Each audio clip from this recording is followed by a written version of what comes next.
Hello my dear student, welcome back to my channel Sarvan lecturer. UP board exam class 10 Hindi का paper viral हो चुका है। ठीक है, जैसा आपका 22 फरवरी को आप लोगों का हिंदी का पेपर आने वाला है। ठीक है, 22 फरवरी को हिंदी का पेपर जैसा आएगा वो आप लोगों को मैं बताने वाला हूं। ठीक है, ऐसे ही आप लोगों का हिंदी का पेपर आएगा 22 फरवरी को। ठीक है, मिल गया है हिंदी का पेपर। ठीक है, ये देख सकते हो, नाम है अमित कुमार और रोल नंबर है 2243। ठीक है, 224379 ठीक है, तो ऐसे ही सेम आप लोगों का हिंदी का पेपर आएगा। ये एक वायरल पेपर है, कोड है 801 DV। ठीक है, ये हर एक जिले के स्टूडेंट देख सकते हैं। यूपी बोर्ड एग्जाम के आप किसी भी जिले से हो, ठीक है, सारे जिले में आप लोगों को ऐसा क्वेश्चन देखने को मिलेगा। ठीक है, सेम ऐसे ही आप लोगों का पेपर आएगा हिंदी का। जितने भी स्टूडेंट देख रहे हैं, वीडियो को लाइक कर देना, शेयर कर देना और वीडियो को लास्ट तक देखना। अगर आप पेपर के दिन आधी रात को भी वीडियो देख लेते हो तो लास्ट तक देखना, क्योंकि इसमें सारे वायरल क्वेश्चंस आ चुके हैं और ऐसा ही आप लोगों का पेपर आएगा, देख सकते हो। ठीक है, सेम ऐसे ही 2024 बोर्ड एग्जाम को 22 फरवरी को यूपी बोर्ड एग्जाम हिंदी का पेपर आने वाला है। सभी यूपी बोर्ड एग्जाम के योद्धाओं तैयार हो जाओ। ठीक है, हिंदी का वायरल पेपर आ चुका है। ठीक है, आपके पास जो पूर्णांक रहेगा वो 70 नंबर का रहेगा। 70 में आप 65 लाओगे माय डियर स्टूडेंट, ये मैं गारंटी लेता हूं कि 70 में आप 65 लाओगे हिंदी में आपको टॉपर बनने से कोई नहीं रोक सकता। ठीक है, समय रहेगा 3 घंटे 15 मिनट का और बहुत ही कम समय बचा हुआ है, पेपर आने वाला है। तो सभी स्टूडेंट वीडियो को लास्ट तक देखना, सारा क्वेश्चंस मैं आपको समझाऊंगा सॉल्यूशन के साथ और अपने फ्रेंड्स के साथ शेयर कर देना। ठीक है, निर्देश है माय डियर स्टूडेंट, देखो निर्देश है, पहला सभी प्रश्न अनिवार्य हैं, सभी प्रश्न आपको करने हैं। दूसरा निर्देश है, इस प्रश्न पत्र के 2 खंड हैं, आ और बा, खंड आ और खंड बा। खंड आ में 1 अंक का 20 बहुविकल्पीय प्रश्न होगा, जिसका आंसर OMR शीट पर या OMR पत्रक पर देने हैं। ठीक है, खंड आ के प्रत्येक प्रश्न का निर्देश पढ़कर OMR शीट पत्रक में उत्तर दे और OMR शीट पत्रक देते समय उसमें ना ही काटें और ना ही इरेजर व्हाइटनर इन सब का प्रयोग ना करें और प्रश्न के अंक उनके सम्मुख लिखे हुए, उनके अंक जो है प्रश्न के सम्मुख लिखे हुए हैं। खंड बा 50 अंक का वर्णात्मक प्रश्न है, जो हमारा खंड बा है वो 50 नंबर का लिखित प्रश्न है, जो आपको बोर्ड एग्जाम की कॉपी में लिखना है। खंड बा सभी प्रश्नों के उत्तर एक साथ ही करें एंड सभी प्रथम प्रश्न से आरंभ कीजिए, अंतिम तक आइए, जो प्रश्न ना आए उसमें अपना समय मत नष्ट कीजिए। ठीक है, तो ये सामान्य निर्देश है, कुछ आप पढ़ लेना, फिर हम लोग देखते हैं एक एक क्वेश्चंस को। सबसे पहले मैं आप लोगों को क्लियर कराऊंगा जो कि खंड आ है। 20 में 20 नंबर जो बहुविकल्पीय प्रश्न है। ठीक है, 20 में 20 नंबर हम लोग ऑब्जेक्टिव क्वेश्चंस लाएंगे बोर्ड एग्जाम में। 20 में 20 नंबर, एक भी ऑब्जेक्टिव क्वेश्चन आपको छोड़कर नहीं आना है। ठीक है, सारा क्वेश्चन समझ के जाओ, यही आएगा बोर्ड एग्जाम में, आप देख लेना। ठीक है, सबसे पहले बहुविकल्पीय या फिर वस्तुनिष्ठ प्रश्न है। एक एक क्वेश्चन को आपसे रिक्वेस्ट है, आज लास्ट रिक्वेस्ट है कि लास्ट तक देखना, इसके बाद आपको पेपर नहीं मिलेगा हिंदी का। ठीक है, मैं आप लोगों को जो आज वायरल पेपर करा रहा हूं ध्यान से देख लेना। पहला है, आचार्य रामचंद्र शुक्ल किस युग के लेखक है? शुक्ल युग, शुक्लोत्तर युग, द्विवेदी युग एंड भारतेंद्र युग। मैं आप लोगों को थोड़ा जल्दी समझाऊंगा, तो आप लोग जल्दी से समझना, क्योंकि सारी चीजें हमें समझना है। तो शुक्ल इसमें पीछे लगा हुआ है, तो इसलिए हमारे शुक्ल युग के राइटर हैं जो हमारे आचार्य रामचंद्र शुक्ल जी हैं। ठीक है, गबन किस विधा की रचना है? गबन किस विधा की है? नाटक का, उपन्यास का, एकांकी का, कहानी का। तो जो हमारा गबन है वो एक उपन्यास विधा की रचना है। किस विधा की है? उपन्यास विधा की रचना है। ठीक है, गबन याद रखना। कंकाल के लेखक हैं, कंकाल के हमारे लेखक कौन है? कंकाल। एक एक नंबर जल्दी सारा फिक्स कर लो। ठीक है, 3 नंबर फिक्स हो जाएगा। ठीक है, अभी तुरंत ये देखो, मुंशी प्रेमचंद, निराला, जयशंकर प्रसाद या रामचंद्र शुक्ल। तो सभी को पता है कंकाल जो है वह जयशंकर प्रसाद जी की रचना है।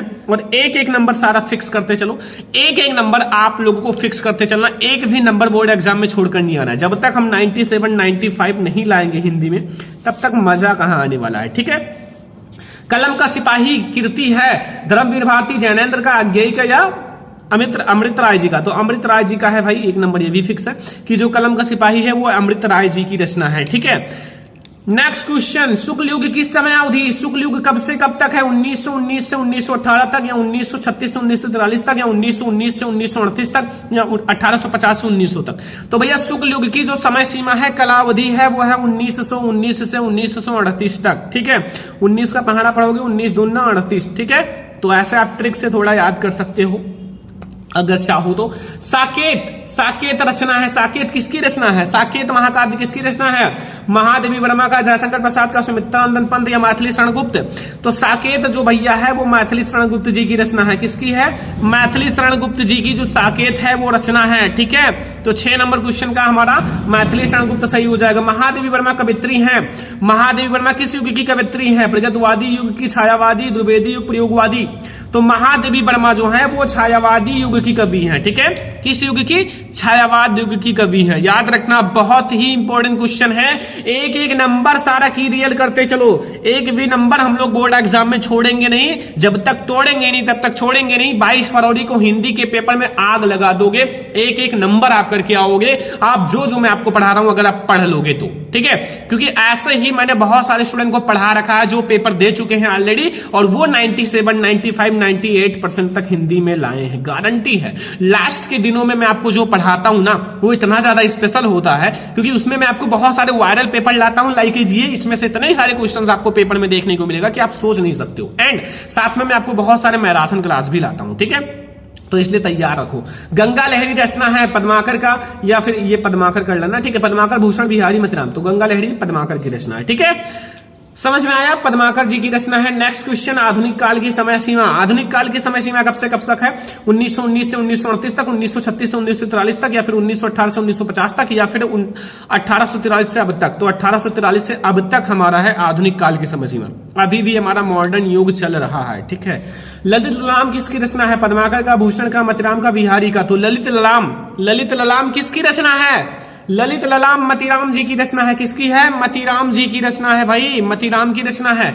तो 10 में 10 क्वेश्चन समझ में आ गया ना, इससे बाहर नहीं आएगा, आज समझ लो। ठीक है, बाद में मैं नहीं बताऊंगा बार बार। ठीक है, इसलिए आज मैं आप लोगों से बता रहा हूं कि आज अच्छे से समझ लो, टाइम है, और मैं आप लोगों को एक एक क्वेश्चन को अच्छे से समझा भी रहा हूं। तो टाइम है, समझ लो, वरना फिर टाइम निकल जाएगा तो फिर कोई समझाएगा भी नहीं। ठीक है, तो चलो हम लोग 11 नंबर क्वेश्चन देखते हैं। क्वेश्चन नंबर 11, देखो ध्यान से, इसमें क्या पूछ रहा है? हंसी हंसी भाजे देखी दूल्हा दिगंबर को, पाहुनी जे आवे हिमाचल की उछाल में। इसमें रस कौन सा है? श्रृंगार रस, हास्य रस, करुण रस, वीर रस? तो भैया इसमें हंसी हंसी शब्द आया हुआ है। हंसी हंस का मतलब कि भैया हास्य रस हो जाएगा, हंसना। हंसी हंस का मतलब क्या होता है? हंसना। तो हंसना का मतलब क्या होगा? हास्य रस। ठीक है, हास्य रस हो जाएगा। 12 नंबर क्वेश्चन, हरिमुख मनहु मयंक पंक्ति में अलंकार है, 1 नंबर का ऑब्जेक्टिव है। इसमें मनु मानो जन जानो मनहु जनहु ये सब शब्द आ जाए ना, तो अगर ये सब आ जाए तो याद रखना वो सब क्या होते हैं? उत्प्रेक्षावाचक शब्द होते हैं। क्या होते हैं? उत्प्रेक्षावाचक शब्द। तो इसमें आप एक बात याद रखना कि वो उत्प्रेक्षा अलंकार हो जाएगा। ठीक है, 1 नंबर ये तुरंत ही फिक्स हो जाएगा।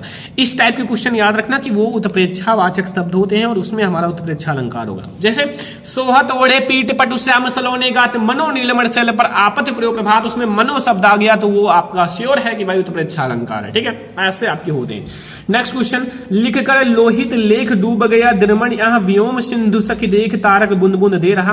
पंक्ति में पहले और तीसरे चरण में मात्रा है। एक आप गिनोगे तो दूसरा ऑटोमेटिक पता चल जाएगा। अगर 11 पहले में होगा तो मतलब पहले चरण में, तो तीसरे में भी 11 होगा। 24 होगा तो 24, 13 होगा तो 13, या फिर 16 होगा तो 16। एक को चलो हम लोग काउंट करते हैं। देखो पहला काउंट करते हैं। देखो इसमें देखना ध्यान से, इसमें हमारा 1 मात्रा है, इसमें भी हमारा 1 ही है, इसमें भी 1 है, इसमें 1 है, इसमें 2 है, इसमें 1 है, 1 मात्रा, 2 मात्रा, 1 मात्रा। देख लो कितना है, 1 2 3 4 5 6 7 8 9 10 11, 11 मात्रा है। तीसरा अगर आपको गिनना है तो वो भी गिन सकते हो। जैसे यहाँ 2 मात्रा है, यहाँ 1 मात्रा, यहाँ 1 मात्रा, यहाँ 1 मात्रा, 1 मात्रा, 1 मात्रा, 2 मात्रा, 1 मात्रा, 2 1 3 1 4 5 6 7 8 9 10, यहाँ आपका शायद आधा ना है ना, तो 2 हो जाएगा 11। तो 11 मात्राएं इसमें हमारा हो जाएगा। 11 मात्राएं, तो बस हो गया। 11 मात्राएं सही हैं। 1 नंबर ये भी अपना फिक्स कर लो। ठीक है, अगला क्वेश्चन, सुदर्शन शब्द में उपसर्ग है, सुदर्शन में आगे क्या लगा हुआ है? सु, तो निर तो होगा नहीं, सु हो जाएगा। ठीक है, तो सुदर्शन देखो उपसर्ग जो होता है वो आगे लगा रहता है, तो इसलिए हमारा यहाँ सु जो है वो सुदर्शन का उपसर्ग हो जाएगा। अगला 15 नंबर क्वेश्चन, भवानी शंकर समास है। भवानी शंकर का समास, तत्पुरुष समास, बहुब्रीहि समास, दीर्घु समास, द्वंद्व समास, कौन सा है? भवानी शंकर में कौन सा समास है? तो इसमें हमारा द्वंद्व समास है। कौन सा समास है? द्वंद्व समास है भवानी शंकर में। याद रखना, बहुत ही ज्यादा इंपॉर्टेंट क्वेश्चन है। सुहाग शब्द का तत्सम रूप होगा सुहाग, स्वामी सौभाग्य, सुहागा दुर्भाग्य। तो भैया जो सुहाग का होगा वो हमारा सौभाग्य होगा। क्या होगा? सौभाग्य। ठीक है, तो ये हमारा गा वाला ऑप्शन सही है 16 नंबर का। ठीक है, गा वाला ऑप्शन सौभाग्य।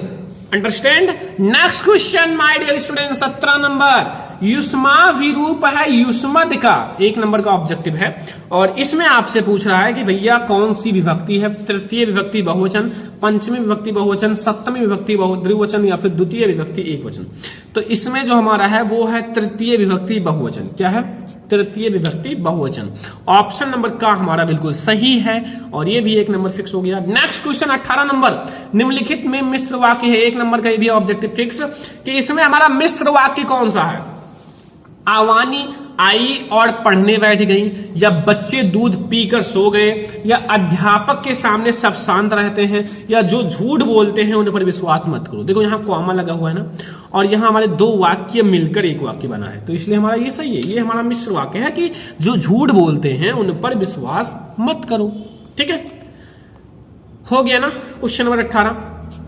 19 नंबर क्वेश्चन, अध्यापक द्वारा कक्षा का जायजा लिया गया। जो अध्यापक है, अध्यापक के द्वारा जो कक्षा है, मतलब कक्षा का मतलब जो क्लास है उसका जायजा लिया गया, तो इसमें हमारा प्रयुक्त वाच्य है। देखो अध्यापक द्वारा, द्वारा शब्द आ गया यानी कि बाई, यानी कि आपने पैसिव वॉइस में पढ़ा होगा, तो ये हमारा पहले क्या है? क्रम है, ऑब्जेक्ट है, तो इसलिए हमारा ये क्रमवाच्य हो जाएगा। सब्जेक्ट आगे नहीं है, ये हमारा ऑब्जेक्ट है, क्योंकि आगे ऑब्जेक्ट है इसलिए क्रमवाच्य हो जाएगा। ठीक है, नेक्स्ट क्वेश्चन, मन की कोमलता अक्सर चोट रख जाती है, परिचय 1 नंबर का। ये जो हमारा है भाववाचक संज्ञा है, स्त्रीलिंग है, एक वचन, कर्मकारक है। ठीक है, तो का वाला ऑप्शन सही है। अब यहां से हम लोगों ने समझा 20 में 20 ऑब्जेक्टिव, कितना? 20 में 20 ऑब्जेक्टिव क्वेश्चन। यहां से हमारे 20 में 20 ऑब्जेक्टिव क्लियर हो चुके हैं, इससे बाहर नहीं आएगा। अगर आपने ये सारा ऑब्जेक्टिव क्लियर कर लिया ना, तो 20 में 20 नंबर आपका क्लियर है। ठीक है, मैंने आपको एक क्वेश्चन का सॉल्यूशन बता दिया, आंसर बता दिया। अब ना करो तो आपकी गलती है। ठीक है, अब आपके पास समय ही नहीं है तो आप लोग कर लो, क्योंकि अब समय नहीं है। अब आप पढ़ाई कर लो, जो पढ़ रहे हो उसको खूब पढ़ो। ठीक है, तो अब हम लोग देखते हैं जो आपका लिखित प्रश्न है, जो आपको बोर्ड एग्जाम की कॉपी में लिखना है। ठीक है, जो आपको बोर्ड एग्जाम की कॉपी में लिखना है, जैसे हमारे ये है भैया खंड बा, और ये वर्णनात्मक प्रश्न है। क्या है? वर्णनात्मक प्रश्न है। ठीक है, और इसको आपको बोर्ड एग्जाम की कॉपी में लिखना है, और इसका मिलेगा आपको 50 नंबर जो आप लिखोगे उसका। ठीक है, तो ये 50 नंबर आपको मिलेगा। तो सबसे पहले आपको 6 नंबर का गद्यांश आएगा। 6 नंबर का क्या आएगा? गद्यांश। अब गद्यांश तो आपको पता है, इसमें कुछ नहीं है, अभी मैं आपको समझाता हूं। सबसे पहले 20 ऑब्जेक्टिव के बाद 21 नंबर, निम्नलिखित में से किसी एक गद्यांश का आधारित प्रश्न का उत्तर दीजिए। ठीक है, जैसे विश्वास पात्र मित्र एक मित्र से बड़ी रक्षा रहती है, जिसे ऐसा मित्र मिल जाए उसे समझो कि खजाना मिल गया। विश्वास पात्र मित्र जो होता है जीवन की एक औषधि है, और हमें अपने मित्रों से यह आशा रखनी चाहिए कि वे उत्तम संकल्पों से हमें दृढ़ करेंगे, दोषों और त्रुटियों से हमें बचाएंगे, हमारे सत्य, पवित्रता और मर्यादा के प्रेम को पुष्ट करेंगे। जब हम कुमार्ग पर पैर रखेंगे तब वो सचेत करेंगे, जब हम हतोत्साहित होंगे तो वो हमें उत्साहित करेंगे। सारांश यह है कि हमें उत्तमापूर्वक जीवन निर्वाह में हर तरह से सहायता करेंगे। ठीक है, अब इसमें आपके 3 क्वेश्चंस हैं। पहला, उपयुक्त गद्यांश का संदर्भ लिखो। भाई संदर्भ लिखोगे 2 नंबर मिल जाएगा। भाई संदर्भ में कुछ नहीं है, अभी बता देते हैं। गद्यांश रेखांकित अंश की व्याख्या करो। एंड लेखक के विश्वास पात्र की तुलना किससे की है? लेखक ने विश्वास पात्र मित्र की तुलना औसत से की है। सभी को देख लो। ठीक है, औसत से की है। ठीक है, यहां नहीं है, बट हाँ खजाने से यहां किया गया है, या फिर एक औषधि से किया गया है, जीवन का एक औषधि है। देखो, अब सबसे ज्यादा इंपॉर्टेंट बात जो कि आप लोगों को समझना है जरूरी, क्योंकि एक क्वेश्चन को हम लोग बहुत ही अच्छे से समझेंगे। एक भी ऐसा क्वेश्चन नहीं है जिसको हम लोग छोड़ेंगे, क्योंकि हमें एक क्वेश्चन को बहुत ही अच्छे से समझना है। ठीक है, तो आ जाओ। सबसे पहला भाई इसका आपको क्या लिखना है? संदर्भ। तो संदर्भ में पाठ का नाम क्या है? पाठ का नाम क्या है? मित्रता। क्या है? मित्रता। और लेखक कौन है? आचार्य रामचंद्र शुक्ल या फिर रामचंद्र शुक्ल जी। हो गया भाई 2 नंबर के लिए। कोई दिक्कत, कोई कंफ्यूजन नहीं होगा। रेखांकित अंश की व्याख्या यहां से यहां तक की व्याख्या में कितना आसान है, बहुत आसान है। इसमें तो कुछ भी नहीं है कि आपको मतलब हार्ड लगे, क्योंकि आचार्य रामचंद्र शुक्ल जी यही कहते हैं कि जिस प्रकार अच्छी औषधि जो होती है, वो अच्छी औषधि जो होती है आपके शरीर के सारे रोगों को दूर कर देती है। और आपको स्वस्थ बना देती है। वैसे अगर आपको एक विश्वास पात्र मित्र मिल जाए तो वो आपके लिए एक औषधि है जो आपको अच्छे अच्छे मार्ग पर चलने के लिए प्रोत्साहित करेगा। और बहुत सारा लिख सकते हो मित्र के बारे में, तो ये भी 2 नंबर के लिए। लेखक ने विश्वास पात्र मित्र की तुलना किससे की है और क्यों? ठीक है, लेखक ने विश्वास पात्र की मित्र की तुलना किससे की है और क्यों किया है? तो भाई सभी को पता है लेखक ने विश्वास पात्र मित्र की तुलना औषधि से की है। जिस प्रकार औषधि जो होता है सारी बीमारियों से हमें दूर करता है, वैसे विश्वास पात्र मित्र जो होता है वह हमें बुरे मार्ग पर चलने से रोकेगा। तो ये 6 नंबर आपको मिल जाएगा अगर आप जो जो मैंने बताया उसे लिखोगे। नहीं आता अथवा लगा हुआ भाई इसको करो। दूसरी बात तो इस संबंध में विचारणीय है कि वह है कि संस्कृति अथवा सामूहिक चेतना देश का प्राण है। बस इतना ही अंडरलाइन है। ठीक है, इसी नैतिक चेतना के सूत्र से हमारे नगर ग्राम और हमारे संप्रदाय, हमारे विभिन्न वर्ग और जातियां आपस में बंधी हुई हैं। वहां उन सब में एकता है। इसी बात को ठीक तरह से पहचान लेने से बापू ने जनसाधारण बुद्धिजीवों के नेतृत्व में क्रांति करने के लिए तत्पर करने के लिए नैतिक चेतना का सहारा लिया और अहिंसा, सेवा और त्याग की बातों से जनसाधारण का हृदय इसीलिए आंदोलित हो उठा क्योंकि उन्हीं तो शताब्दियों से प्रभावित और प्रेरित रहा। बहुत आसान है भाई, इसमें भी आपको वही चीज करना है। ठीक है, इसमें भी आपका 3 ही क्वेश्चन है। पहला उपयुक्त गद्यांश का संदर्भ लिखो, 2 नंबर मिल जाएगा। फिर आपको रेखांकित अंश की व्याख्या, 2 नंबर मिल जाएगा। जनसाधारण का हृदय किन बातों का आंदोलन। तो भाई सभी को पता है कि इस चैप्टर से लिया गया है। पाठ का नाम भारतीय संस्कृति, क्योंकि इसमें भाई ये संस्कृति शब्द बहुत बार आया हुआ है। ठीक है, तो भारतीय संस्कृति है पाठ का नाम। नहीं आता पहला तो दूसरा करना, वरना ट्राई करना कि पहला ही करो। ठीक है, और इसके राइटर हैं डॉक्टर राजेंद्र प्रसाद या फिर राजेंद्र प्रसाद, जो भी डॉक्टर राजेंद्र प्रसाद। ठीक है, तो ये आप कर सकते हो भाई। रेखांकित अंश की व्याख्या यहां से यहां तक छोटा सा है, इसमें कुछ भी नहीं। ठीक है, अब देखो पद्यांश भी आपका 6 ही नंबर का आता है। पद्यांश भी 6 नंबर का आएगा। जैसे यहां देखो, निम्नलिखित पद्यांशों में से किसी एक का नीचे दिए गए प्रश्नों का उत्तर दीजिए। ठीक है, ये देखो पहला, पुरते निकसी रघुवीर वध धर धीर हृदय डग में मग हैं। ठीक है, मग में डगे हैं झलकी भरी भाल कनी जल की पुटकी सख गए मथुरा धर हैं और फिर बूझत हैं चलको अब केतकी पूर्ण किते करिहों कित हैं तेह की लख अर्थ पिया आखियां अति चारु चल जल हैं। ठीक है, इसका व्याख्या समझ लेना, बहुत आसान है। ठीक है, और आपको भाई संदर्भ का मिल जाएगा। ठीक है, और व्याख्या इसको लिखोगे आपको नंबर भर भर के मिल जाएगा। तो देखो व्याख्या नहीं आता बना बना कर लिखना, लेकिन छोड़ना मत। ये हमारा धनुष भंग वन पथ पर, लेकिन वन पथ पर शीर्षक से है। किससे है? वन पथ पर शीर्षक से। ठीक है, और ये शीर्षक है वन पथ पर, और इसके जो राइटर हैं वो तुलसीदास जी हैं या गोस्वामी तुलसीदास जी। ठीक है,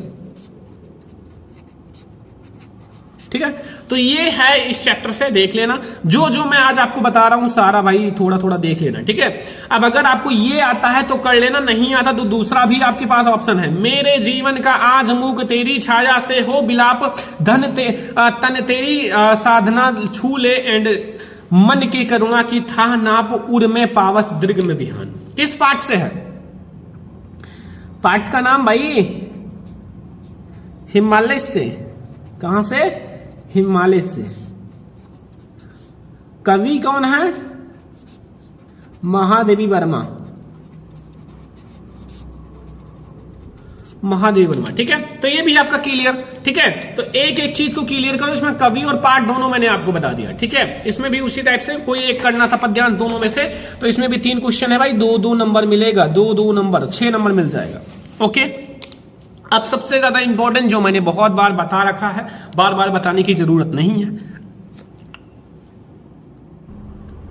23 नंबर क्वेश्चन कि निम्नलिखित में से किसी एक लेखक का जीवन परिचय देते हुए उनकी किसी एक रचना का नाम लिखो।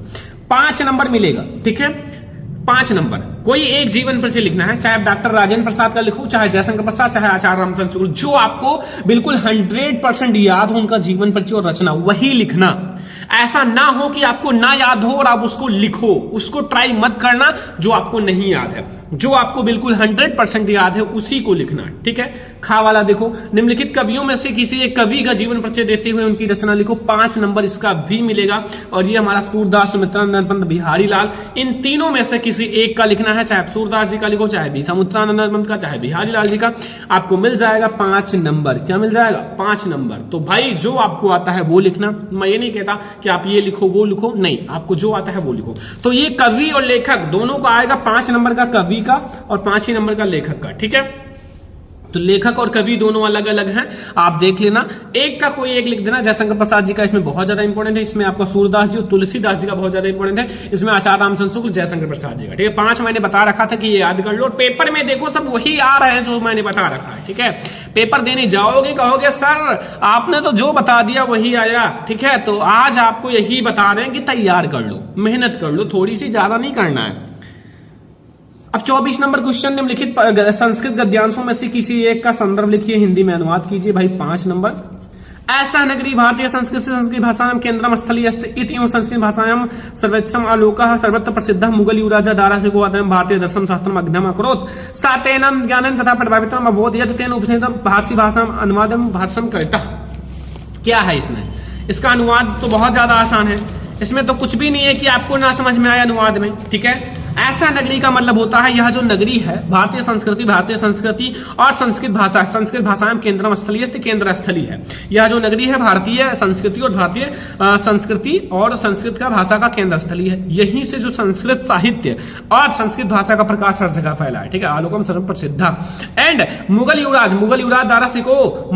दारा सिको जो है यहाँ आकर भारतीय दर्शन शास्त्रों का अध्ययन किया था और वह उनके अध्ययन से, उनकी ज्ञान से इतना ज्यादा प्रभावित हुआ था कि उसने उपनिषदों का अनुवाद फारसी भाषा में कराया। तेन उपनिषद अनुवादम फारसी भाषा में करिता, उन्होंने उपनिषदों का जो अनुवाद है वो फारसी भाषा में कराया था। ठीक है, ये हो गया आपका 5 नंबर। पाठ है आपका वाराणसी। कौन सा पाठ है?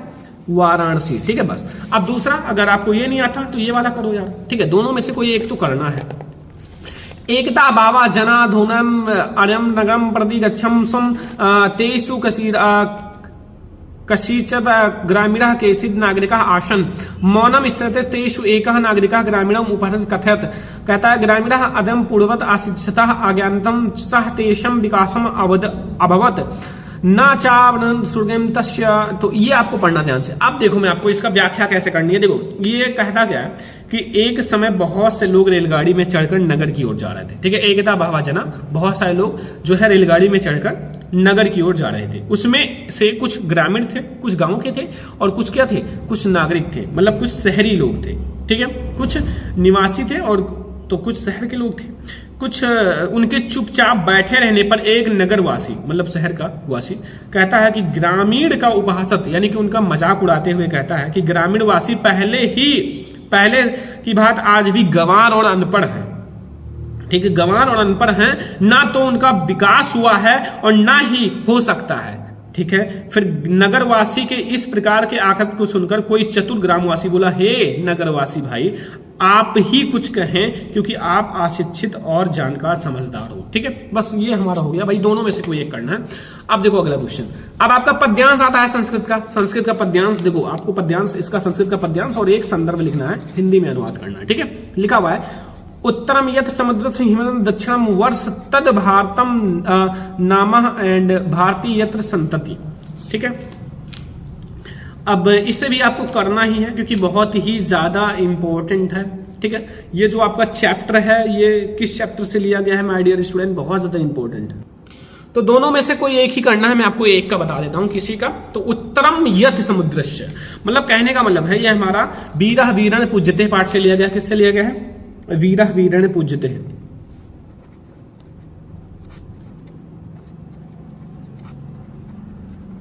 पूज्यते, ठीक है, इसका मतलब कहने का मतलब है कि समुद्र के उत्तर में, उत्तरम यह समुद्रम हिमालय दक्षिणम, यानी कि जो समुद्र के उत्तर और हिमालय के दक्षिण में जो देश स्थित है वह भारतवर्ष है और जिनकी संतान भारतवासी है। बस यही छोटा सा है, इसमें क्या है। ठीक है, इसको आप लोग चेक कर लेना। अगला बहुत आसान है ये भी। ठीक है, तो एक तो आप देख ही सकते हो। अपनी पाठ्य पुस्तक संस्कृत खंड से कंटेस्ट किया हुआ कोई एक श्लोक लिखो जो इन प्रश्न पत्र में ना हो। ये 2 श्लोक है, एक आप लिख दो। लिखना क्या है, देखो, बंधनम मरणम यपि जयो यपि पराजय उभयत्र समो वीरा वीर भावे ही वीरतः, या फिर सर्वे भवन सुखिना सर्वे सन्तु निरामया सर्वे भद्रान पश्यन्तु मा कछिजा दुर्भागा भवेत्। ठीक है, तो ये भी आपका 2 नंबर हो गया क्लियर। अगला क्वेश्चन देखते हैं। तो अब हमारा आता है घा वाला। ठीक है, संस्कृत का कि निम्नलिखित में से किन्हीं 2 प्रश्नों का उत्तर आपको देना है। ठीक है, 2 नंबर मिलेगा वाराणसी नगरी कैसा संगम स्थलीय स्थित? तो वाराणसी नगरी जो है वाराणसी जो है वो नगरी विविध का मतलब विभिन्न धर्मण संगम स्थलीय स्थित, विभिन्न धर्मों का संगम स्थलीय है। ठीक है। अगला, चंद्रशेखरा स्वापित नामम किम आकथत? तो चंद्रशेखरा स्वनामा आजाद उनका नाम था, इत आकथत। ठीक है। तो ऐसे आपको पूर्व राजा का आश्रित, ग्रामीणा का उपासद एंड सुनलस्य का मुख्याम आस्ति। तो ये आपको 2 का देना था, मैंने आपको 2 का बता दिया, 1 नंबर इसमें, 1 नंबर इसमें, 2 नंबर। और एक्स्ट्रा आप ये सब तैयार करते रहो। ठीक है। 25 नंबर क्वेश्चन, भाई कोई एक आपको अपना स्वपठित यानी कि अपने पठित खंड काव्य के आधार पर कोई एक आपको लिखना है, मिलेगा 3 नंबर। अब देखो खंड काव्य हर एक जिले का अलग अलग होता है, आप लोग देख लेना। ठीक है। अब जो भी आपके जिले में हो उसको तैयार कर लेना खंड काव्य। ठीक है। मैं तो पढ़ा नहीं सकता क्योंकि भाई खंड काव्य हर एक जिले का अलग अलग है। लाइक आप ये नहीं जानते हो कैसे चेक करेंगे हमारा खंड काव्य कौन सा है, तो जैसे मैं आपको दिखा देता हूं कैसे चेक करते हैं। ठीक है। खंड काव्य लाइक हमारे इधर जो आता है वो ज्योति जवाहर खंड काव्य आता है। ठीक है। कौन सा आता है? ज्योति जवाहर खंड काव्य। देखो कैसे चेक करेंगे, आपके पास कोई सा भी क्वेश्चन बैंक हो उससे कोई दिक्कत नहीं। देखो लाइक यहाँ ज्योति जवाहर लिखा हुआ है। ठीक है। अब यहाँ देखो लिखा हुआ है कि कानपुर में भैया ज्योति जवाहर आता है, प्रतापगढ़ में आता है, मिर्जापुर में आता है, ललितपुर, रामपुर, गोंडा हमारे जिले में आदि जनपद के विद्यार्थियों के लिए खंड काव्य है। ठीक है। अब जिस जिले से आप हो वहां नीचे आपका खंड काव्य के लिखा रहेगा, आप किस जिले से हो उसका खंड काव्य। ठीक है। और दिखा से तुमुल है तो ये वाराणसी में आता है, इटावा में, बिजनौर में, जालौन में, बदायूं में आदि में। ठीक है। ऐसे आपके सारे का खंड काव्य रहेगा। ठीक है। तो ऐसे आप खंड काव्य जान सकते हो किस जिले में कौन सा आएगा। ओके। तो ये खंड काव्य जैसे मुक्ति दूत है, ज्योति जवाहर है, अग्रपूजा है, मेवाड़ मुकुट है, या फिर अपने हिंदी वाले टीचर से भी पूछ सकते हो, बता देगा। जय सुभाष है, मातृभूमि है, करमवीर है, तुमुल है। ठीक है। तो बहुत सारे खंड काव्य हैं। ठीक है। और आप लोगों को देखना है। तो अब हम लोग देखते हैं अगला क्वेश्चन। हमारा 25 हो चुका है। 26 नंबर क्वेश्चन ध्यान से समझो। लिखा हुआ है किसी एक पर निबंध लिखो, 7 नंबर मिलेगा निबंध पर। स्वास्थ्य और शिक्षा, वन महोत्सव, पर्यावरण प्रदूषण, साहित्य और समाज। तो इसको आप लिखोगे, या फिर आप एक पत्र लेखन आपका आता है अलग से 5 नंबर का, दोनों में से कोई एक लिखना। छात्रवृत्ति के लिए आप प्रधानाचार्य को पत्र लिखो, या फिर अथवा अपने मित्र को अपने बड़े भाई के विवाह में सम्मिलित होने के लिए निमंत्रण पत्र लिखो। ठीक है। तो ये हमारा पूरा हिंदी का वायरल पेपर है और मैंने आपको सारा सॉल्यूशन समझा दिया है। ठीक है। आई होप कि आपको ये वीडियो बहुत ज्यादा पसंद आया होगा।